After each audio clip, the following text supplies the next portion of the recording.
क्या आपने गौर किया 4 मई 2026 के बाद देश में सिर्फ एक राज्य की सरकार नहीं बदली बल्कि सिस्टम की चाल ही बदलती हुई नजर आने लगी है। क्या वजह है कि पश्चिम बंगाल में सत्ता परिवर्तन होते ही न्यायपालिका से लेकर बड़े बड़े प्रशासनिक फैसलों तक अचानक तेजी आ गई? और क्या ये सब सिर्फ संयोग है या फिर सत्ता, सिस्टम और संस्थाओं के बीच कोई बड़ी कहानी चल रही है? स्वागत है, मैं हूं शमशेर अहमद, आप देख रहे हैं यस न्यूज़। और आज की इस रिपोर्ट में हम बात करेंगे उन सवालों की जो इस वक्त सोशल मीडिया से लेकर राजनीतिक गलियारों तक गूंज रहे हैं।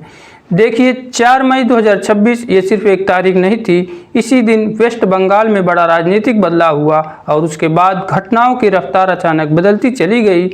लोग कह रहे हैं कुछ तो बदला है और ये सवाल अब सिर्फ राजनीति तक सीमित नहीं रहा बल्कि न्यायपालिका तक पहुंच चुका है। 4 मई के बाद क्या क्या हुआ, जरा ध्यान से सुनिए।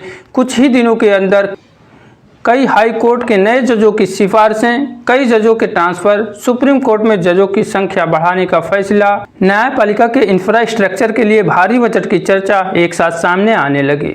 जब समर्थक कह रहे हैं यह सिस्टम को मजबूत करने की प्रक्रिया है, लेकिन आलोचक पूछ रहे हैं इतनी जल्दी क्यों? सबसे पहले बात सुप्रीम कोर्ट की।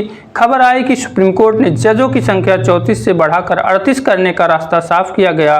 सरकार का तर्क है कि देश में लाखों केस लंबित हैं, इसलिए ज़्यादा जजों की ज़रूरत है। और ये सब गलत भी नहीं। भारत में अदालतों पर केसों का बोझ बहुत बड़ा है, लेकिन सवाल यहाँ टाइमिंग को लेकर उठ रहे हैं। आलोचकों का कहना है अगर पेंडेंसी इतनी बड़ी चिंता थी तो पहले से खाली पद क्यों नहीं भरे गए और फिर अचानक अध्यादेश की इतनी जल्दी क्यों दिखाई गई? अब बात दूसरी, 4 मई के बाद अलग अलग हाई कोर्ट्स में नए जजों की सिफारिश, ट्रांसफ़र, प्रमोशन तेजी से होने लगे।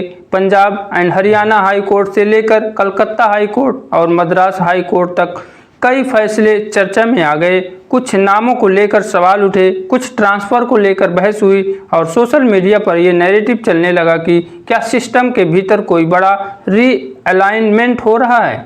अब यहाँ एक बहुत महत्वपूर्ण बात समझिए। न्यायपालिका लोकतंत्र का सबसे अहम स्तंभ मानी जाती है।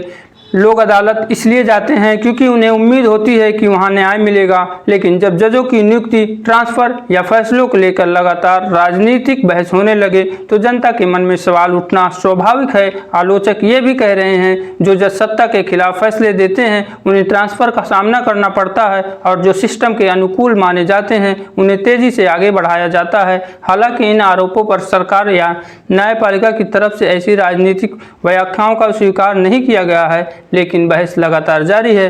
अब आते हैं उस मुद्दे पर जिसने सबसे ज़्यादा ध्यान खींचा, न्यायपालिका के इंफ्रास्ट्रक्चर पर। खबरें आई कि अदालत के ढांचे को मजबूत करने के लिए बड़े बजट की ज़रूरत बताई जा रही है। नई बिल्डिंग, नई सुविधा, डिजिटल सिस्टम, कोर्ट रूम्स, सबकी बात हो रही है और ये ज़रूरी भी है। लेकिन सवाल ये उठ रहा है क्या सिर्फ बड़ी बड़ी बिल्डिंग बना देने से न्याय व्यवस्था मजबूत हो जाएगी? क्योंकि जनता की असली चिंता क्या है, ये नहीं कि कोर्ट की दीवार कितनी चमकदार है। जनता ये जानना चाहती है केस कितने साल चलेगा, गरीब को न्याय मिलेगा या नहीं, आम आदमी की आवाज़ सुनी जाएगी या नहीं।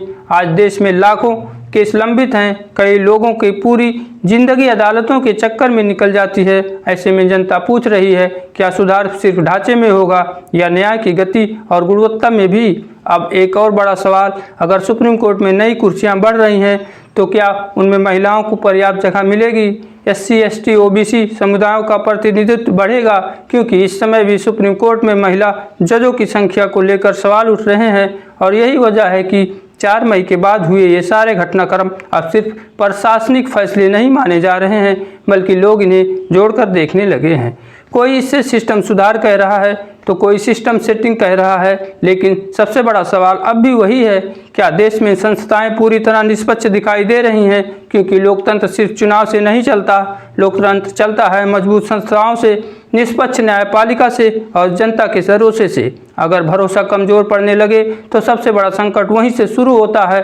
और आखिर में यह ज़रूरी नहीं कि हर फैसला गलत हो या हर बदलाव साजिश हो, लेकिन लोकतंत्र में सवाल पूछना भी उतनी ही ज़रूरी है, क्योंकि सवाल खत्म होते ही जवाबदेही भी खत्म होने लगती है। अब आप बताइए, क्या 4 मई के बाद देश में सिर्फ सत्ता बदली है या सिस्टम की रफ्तार भी बदलती दिख रही है? अपनी राय कमेंट में ज़रूर लिखिए। मैं हूं शमशेर अहमद, आप देख रहे हैं यस न्यूज़ सच के साथ।